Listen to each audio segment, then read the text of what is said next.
Okay, so sempena hari pertama puasa away from Malaysia, I wanted to try out a salted egg yolk recipe. For this, we're going to need some duck eggs because they have a richer taste and texture compared to chicken eggs, and also because saja nak flex aku di itik. Next, we're going to bring these eggs masuk rumah untuk basuh sebab itik ni sebenarnya pengotor gak.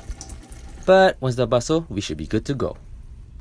First, we're going to want to get these eggs into a container. Aren't they cute? Then get a pan on the stove so we can masak air dengan garam to soak these eggs in. Once the salt water has cooled down, pour it into the container. Lepas tu, letak pemberat so the eggs stay submerged. We use a zipper bag filled with water, tapi boleh je korang guna bekas lain. Once that's done, kasih dia chill for 3 weeks. Okay, so it's been like 2.5 weeks and kita orang dah tahan, so we're gonna pull these babies out to check on them.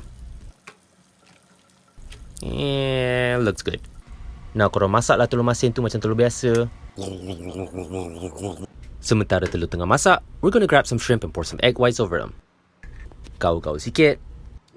Then pour some tepung jagung all over the sea cockroaches. Give them a mix. Then we're gonna deep fry them untuk rangupkan sikit. Like so. Next, we need some bawang putih. Chili. Pisau. Then we're gonna pull out the eggs. Check inside to see if it's okay. Oh mama.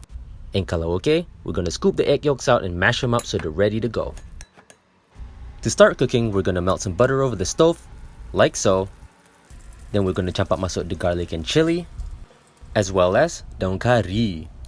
Kat US ni, segegam ni dah $2 bai. Nasib baik kaya. Next, mix in the egg yolk and some sugar into the pot sampai berbuih-buih macam ni. Then campak masuk lipas lauk goreng tadi. Gaul sampai sebati. Dan bila dah settle, tariklah keluar. We're not going to record ourselves eating them sebab tak elok lah masa korang tengah puasa-puasa ni, but... Oh yeah, buddy.